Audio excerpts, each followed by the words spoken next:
Bonjour à tous et j'espère que vous allez bien. Je suis content de vous retrouver aujourd'hui pour cette vidéo et j'ai des bonnes news à vous donner, donc ça fait plaisir et je vais vous parler de Unique Network. Unique Network, ça fait un moment qu'on n'en avait pas parlé, donc je pense que c'est le moment parce qu'il y a eu plusieurs occasions et j'ai trois grosses news à vous parler sur ce projet-là aujourd'hui. C'est que, et ça c'est une extrême bonne nouvelle, ils ont gagné leur parachain sur Polkadot et ils vont pouvoir enfin avoir leur blockchain et déployer sur le réseau Polkadot. Ça c'était la première news. Deuxième news, sur Quartz, ils vont lister le jeton, le QTZ, ils vont le lister sur Karora Swap. Alors je vais vous expliquer pourquoi, comment ils s'y prennent et qu'est-ce qu'ils comptent faire à l'avenir par rapport au jeton Quartz.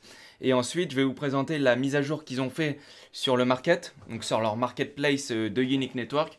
Et je ferai un petit parallèle par rapport à ce qui se passe et notamment par rapport à d'autres projets comme Affinity par exemple ou RMRK, puisqu'on me pose pas mal de questions là-dessus. Donc j'ai envie de vous emmener tout de suite sur mon PC. Vous allez voir, les news vont être très sympathiques. Alors, comme je vous l'ai dit, we did it. Unique Network l'a fait, c'est-à-dire qu'ils ont gagné leur parachain. C'était la 14e parachain sur Polkadot et on voit qu'ils ont gagné avec pas mal de jetons, puisqu'ils ont quand même levé 822 942 dots. Il faut noter que c'est supérieur aux deux précédentes crawl loans qui ont eu lieu sur Polkadot, à savoir celle de Equilibrium où ils ont levé 625 505 et celle de Phala Network où ils ont levé 610 759. Alors c'est normal, en fait les deux précédents vont être onboardés plus tôt, c'est-à-dire qu'ils vont récupérer leur parachain un petit peu plus tôt, et celle de Unique Network, ils ont postulé à la vague suivante, c'est-à-dire que là quand vous voyez que Phala et Equilibrium ont participé à la 7.14 et que Unique Network a participé à la 8.15, c'est-à-dire que leur parachain sur Polkadot, ils l'auront à peu près dans 6 semaines, puisqu'il en reste encore 3 avant de clôturer le batch. Et une fois que le batch sera clôturé, ils vont pouvoir prendre possession de leur parachain. D'ailleurs, on voit les délais qui ont été mis. Et en fait, du coup, s'ils récupèrent la parachain dans environ 6 semaines, ça veut dire que une fois qu'ils auront la parachain, ils vont pouvoir commencer à développer leur blockchain, etc. Et on peut s'attendre à un lancement du TGE. Donc le TGE, c'est le Token Generation Event, à peu près au mois de juillet. Donc potentiellement aussi un listing au mois de juillet. Est-ce qu'ils vont vouloir le faire immédiatement dès le mois de juillet ou attendre la rentrée au mois de septembre? On ne sait pas encore, on le saura à ce moment-là. Et donc ça sera intéressant de voir à ce moment-là ce qui va se passer. Donc good news, ça fait plaisir parce qu'ils ont bien réussi leur coup et ils ont réussi à obtenir leur parachain et quand même avec brio parce que 822 942 dots, ça fait quand même beaucoup de dollars. Donc là, deuxième news qui est très importante et qui concerne le jeton Quartz, QTZ. Donc le QTZ, il y avait eu pas mal de déceptions, on en avait déjà parlé plusieurs fois dans les vidéos par rapport au prix notamment. Et là, c'est cool parce que là, c'est une good news pour tous les déçus et on peut se le dire, moi y compris, c'est que là, ils vont commencer à dynamiser le Quartz, QTZ.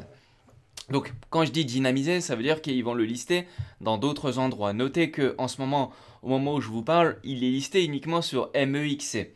Et donc en fait, je pense qu'ils vont commencer à comprendre que c'est intéressant de le lister sur d'autres projets et qu'ils ont appris de leurs erreurs par rapport à ça. Donc là, on a une good news, c'est que Quartz va se lancer sur Karora Swap. Et alors là, je suis tombé sur l'article officiel du blog de Unique Network. Et c'est très intéressant comment ils présentent la chose. Alors, je l'ai en anglais et en français. Donc, je vais vous la faire en français. Et en fait, ils disent pourquoi lister le Quartz sur Karora. Donc déjà, ils veulent le dynamiser un petit peu. Faire en sorte qu'il puisse être listé et être accessible dans d'autres plateformes. Mais eux, ils expliquent que ça, c'est important de revenir sur la base, c'est-à-dire que vu que Quartz est une blockchain, dessus les projets, donc les applications, vont pouvoir créer des jetons non fongibles et des jetons traditionnels, des jetons normaux, si on peut dire. Et ces jetons, ils peuvent être soit sur Substrate, soit compatibles ERC20. Donc, c'est-à-dire que vous allez pouvoir avoir des projets sur Quartz avec votre wallet MetaMask. C'est possible aussi, ça sera des projets NFT. Et ça sera des projets type, par exemple, vous pourrez très bien avoir des play to earn qui ont un jeton pour jouer aux jeux vidéo. Et derrière, ils auront aussi leur NFT qui seront sur la blockchain Quartz. Et plus tard, la même chose, qui pourront faire la même chose sur Unique Network. Donc dans ça, en fait, ils disent que le premier objectif ambitieux et de permettre de payer les frais de réseau Quartz dans la devise de l'application pour aider les utilisateurs à éviter la nécessité de traiter à la fois avec du Quartz et à la fois avec les jetons de l'application.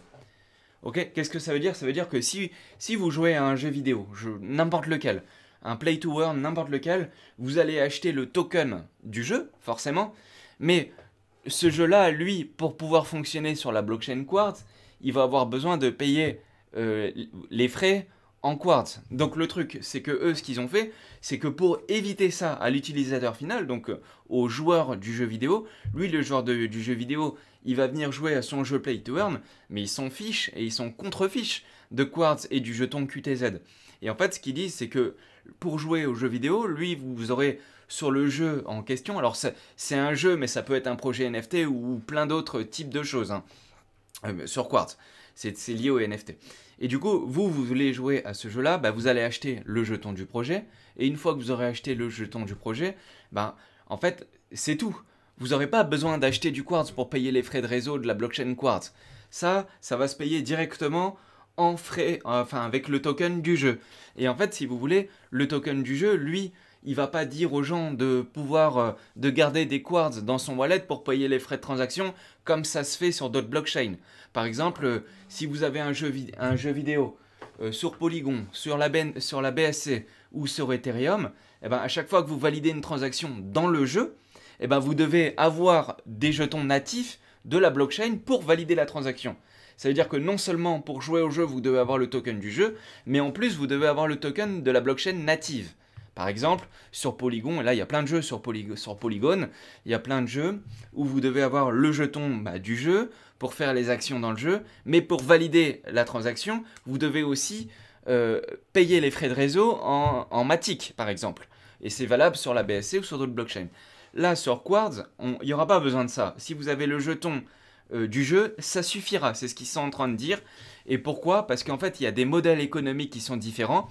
Et ça, je vous en avais déjà parlé quand je vous avais présenté le projet Quartz. Et du coup, vu que les modèles économiques sont différents, les frais de réseau, ils peuvent être payés directement par le token du jeu que vous allez jouer, ou même être supportés directement par le jeu lui-même. Donc, en fait, pour l'utilisateur, ça sera ultra simple. Ça sera très simple, et c'est ce qu'ils appellent une utilisation, enfin une expérience utilisateur parfaite et sans friction. C'est de là d'où vient ces termes-là. Donc ça, pour faire ça, ils ont dit que, donc Quartz a dit que pour faire ça, la première étape, c'est qu'il faut que leur jeton QTZ, le Quartz, il faut qu'il soit disponible à un maximum d'endroits parce que le Quartz, lui, on peut l'acheter sur un exchange, mais le token du jeu, quand ils vont lister le token du jeu, lui, il faudrait qu'il soit disponible aussi. Et vu qu'il faudrait qu'il soit disponible, il faudrait pouvoir avoir des paires en Quartz X, le jeton du jeu. Pas forcément pour les gens qui vont jouer, mais pour les autres personnes, pour les teams, pour ceux qui veulent trader sur ces plateformes-là, etc. Et donc, là, la première étape, c'est de lister sur Karura Swap.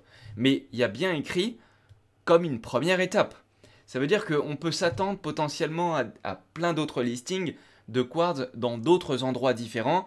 Et quand les projets vont se mettre sur Quartz, donc les jeux vidéo, etc. Et apparemment, ils ont plein de... Ils ont dit... Enfin, le CEO a dit qu'ils avaient une centaine de projets dans les tuyaux ou lesquels vont pouvoir venir intervenir sur sa blockchain. Donc on va voir lesquels, mais en tout cas, ils disent que là, c'est une première étape avant d'autres listings, etc. Donc là, c'est très important. Ça veut dire qu'il va commencer à se passer maintenant plein de choses, que ce soit sur Quartz ou plus tard, au mois de juillet ou de septembre, sur Unique Network, quand ils seront prêts sur Unique Network. Donc là, comment ça fonctionne? C'est qu'il y aura un liquidity bootstrap. Donc c'est-à-dire qu'il y aura une paire. Hein, quand vous voudrez swapper un actif sur Karura Swap, vous pourrez par exemple faire du KSM Quartz ou du AUSD Quartz. Et pour faire ça, pour amorcer cette pool de liquidité, ils font un liquidity bootstrap. Donc ça veut dire que vous pouvez déposer des jetons dans cette pool de liquidité précoce, hein, c'est-à-dire que avant le listing, et ça va se faire jusqu'au 20 avril. Une fois que le bootstrap sera terminé le 20 avril, donc vous, quand vous regardez la vidéo, ça sera sur le point d'être terminé. Mais ça sera encore possible, 1, d'y participer si vous estimez que ça peut valoir le coup. Et 2, si vous voulez participer après, c'est-à-dire que si vous avez fait la crowdloan de Quartz et vous vous retrouvez avec des Quartz et que vous voulez les mettre dans une pool de liquidité, ça va être possible sur Karora Swap. Et là, il y aura un financement qui se fait et pour le bootstrap, donc pour amorcer la pool. Mais une fois que la pool sera amorcée, là, vous aurez encore un programme qui vont récompenser les fournisseurs de liquidités. Ça veut dire que donc vous allez pouvoir faire quelque chose avec vos quartz parce que ça venait de démarrer donc c'était pas le cas. Maintenant on va pouvoir les mettre en liquidité dans Karura et bientôt on pourra en faire plein d'autres choses lorsque les jeux vont développer sur Quartz. Donc concernant les récompenses, pour le bootstrap, je vais vous en parler très peu parce qu'il y a quand même un risque. Et le risque, je ne sais pas si tout le monde est prêt à le prendre, mais vous êtes soumis à l'impermanent loss, notamment au moment où ça va être listé. Il risque d'y avoir un petit mouvement, on ne sait pas dans quel sens. Donc, si vous voulez le faire, vous pouvez le faire. Donc, on voit que pour le Liquidity Bootstrap, ils vont distribuer 2 millions de quartz à se répartir entre toutes les personnes qui auront participé au prorata des montants qui pèsent dans la pool. 3000 AUSD, donc ça représente 3000 $. C'est pas non plus des sommes incroyables, mais ça a le mérite d'exister. Ainsi que 1500 quartz sont alloués en tant que récompense. Et on voit que le Liquidity Bootstrap, il finit au bloc 1 787 398. Et pour voir ça, vous allez en bas à gauche de Karora Swap et vous le voyez. Voilà, une fois que ça c'est fait, donc là on parlait du Liquidity Bootstrap. Maintenant il y a aussi un deuxième programme qui correspond au Liquidity Mining. Et c'est-à-dire que pendant 3 mois à partir du listing sur Karora Swap, c'est-à-dire que les QTZ que vous avez, si vous les mettez sur Karora Swap, pendant 3 mois, il y a des récompenses qui vont être distribuées à chaque bloc petit à petit aux personnes qui mettent de la liquidité dans la pool. Donc qui récompensent les fournisseurs de liquidités sur 2 paires, sur le QTZ AUSD et sur le QTZ KAR.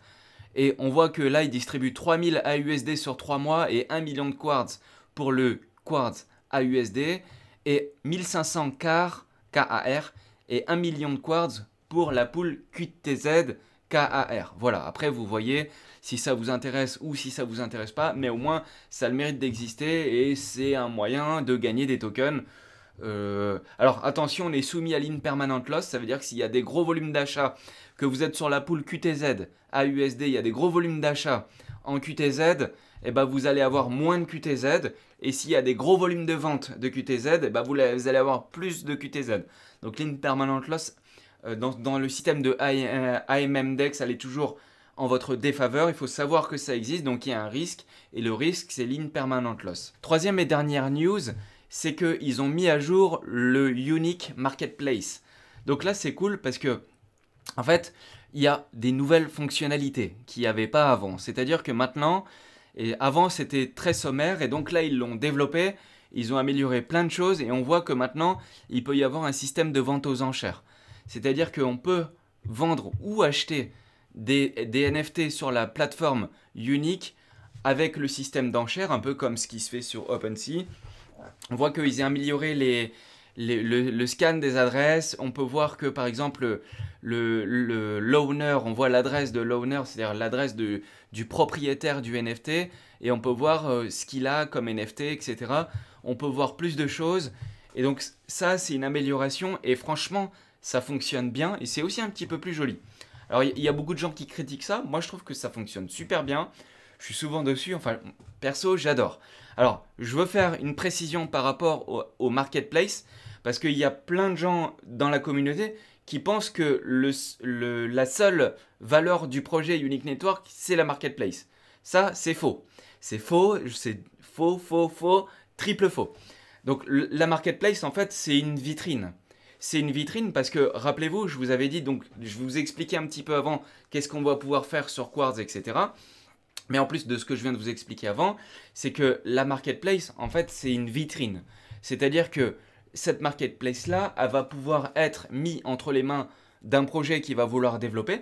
Par exemple, vous avez un jeu vidéo qui veut développer et qui veut créer sa propre marketplace, et ben il pourra prendre directement celle-là. Il n'aura pas besoin de la développer, il va gagner beaucoup de temps de développement parce que la marketplace elle existe déjà et elle sera mise à disposition des projets et avec des modèles économiques qui sont différents. Donc ça, j'avais déjà expliqué. Si vous voulez en savoir plus, je pourrais refaire une vidéo pour vous expliquer tout ça. Donc en fait, la vitrine là que vous voyez, la vitrine officielle de Unique Network, eux, c'est pas l'objectif de Unique Network, c'est pas de développer ça. L'objectif, c'est de la rendre fonctionnelle, qu'elle soit bien, pour pouvoir la mettre à disposition des autres projets. Tout simplement. Leur but numéro un, c'est pas de créer une plateforme. C'est pas ça, Unique Network. Unique Network, c'est une blockchain de NFT où les projets vont pouvoir se développer sur la blockchain et créer leurs jeux vidéo, etc. Ou des projets NFT avec des collections différentes, etc. Avec EVM compatible, qui fonctionne sur Substrate, avec un aspect scalable, donc avec des frais de réseau qui peuvent être gérés facilement, donc scalables, qui peuvent être interopérables entre différentes blockchains, que vous allez pouvoir envoyer très facilement avec le XCM un peu partout, etc., etc., etc. Donc c'est un projet qui va plus que la simple marketplace que vous voyez là. Je tenais juste à vous le préciser parce qu'il y a des gens, il y a même plusieurs personnes qui m'ont dit ça dans le chat. Le projet c'est que ça. Non, c'est pas que ça. Vous allez voir que c'est beaucoup plus gros que ça et c'est pour ça que on en parle, que c'est très intéressant. Voilà, j'espère que ça vous a plu. Si ça vous a plu, je vous propose de vous abonner et de cliquer sur la cloche. Clac. Et clac, si ça vous a plu, on est dispo sur Twitter, Twitch et Telegram. Les liens ils sont dans la description. Ça sera avec plaisir de vous retrouver. Et sinon, je vous propose de... Boum! Allez, à la prochaine. Salut à tous, ça m'a fait plaisir. Et on se retrouve pour une prochaine vidéo très rapidement. Ciao!